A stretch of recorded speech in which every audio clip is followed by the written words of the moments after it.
یوں تو دنیا میں سینکڑوں نایاب اور قیمتی پتھر پائے جاتے ہیں، مگر آج میں جس کا ذکر کرنے جا رہا ہوں وہ ہے در نجف۔ دنیا کا وہ واحد پتھر جس کا کوئی پہاڑ نہیں ہے۔ در نجف دنیا میں امیر المومنین امام علی علیہ السلام کے زندہ معجزات میں سے ایک معجزہ ہے۔ در نجف کا پوری دنیا میں کوئی پہاڑ نہیں، جبکہ دوسرے تمام قیمتی پتھروں کا پہاڑ ہے، جہاں سے ان پتھروں کو کاٹ کر ان کی تراش خراش کر کے ان کو مہنگے دام فروخت کیا جاتا ہے۔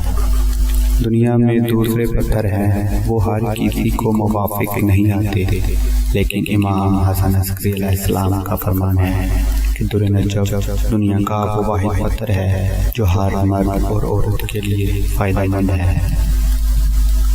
اس بارے معصومین علیہ السلام کے اور بھی بہت سے فرامین ہیں کہ اس پتھر کو اپنی انگلی کی زینت بنائے رکھو، جبکہ بیشتر ائمہ علیہ السلام کے ہاتھوں میں در نجف کی انگوٹھی کی روایت بھی ملتی ہے۔ لیکن اب یہ سوال ہے کہ در نجف بھی ایک پتھر ہے، لیکن یہ پتھر کہاں سے آتا ہے اور کیسے تحلیل ہوتا ہے؟ در نجف دنیا کا وہ واحد پتھر ہے جس کی تحلیل بارش کے قطروں سے ہوتی ہے۔ جب بھی نجف میں بارش ہوتی ہے تو امام علی علیہ السلام کے روضہ مبارک کے بالکل ساتھ ہی ایک 1000 سالہ قدیمی قبرستان ہے جس کا نام وادی اسلام ہے۔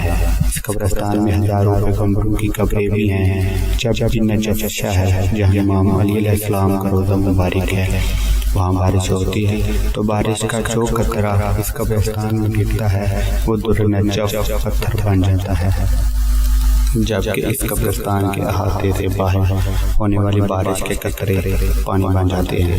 جو مومنین بھی زیارت کے دوران اس قبرستان جاتے ہیں، ان کو یہ بتایا جاتا ہے کہ وہ کوشش کر کے قبرستان سے در نجف بھی لے کے جائیں اور یہاں اپنی انگشت سے قبر بھی بنا کے جائیں، اس نیت سے کہ جب بھی ان کا انتقال ہوگا تو فرشتے ان کی روح جسم کو اس قبرستان میں منتقل کر دیں گے اور بروز محشر ہر کوئی جہاں دفن ہوگا وہاں سے اٹھے گا۔ لیکن جو بھی اس قبرستان میں اپنی انگشت سے اپنی قبر بنا کے گیا ہے وہ سب جہاں بھی دفن ہو جائیں گے، لیکن وہ بروز محشر اس قبرستان سے اٹھائے جائیں گے۔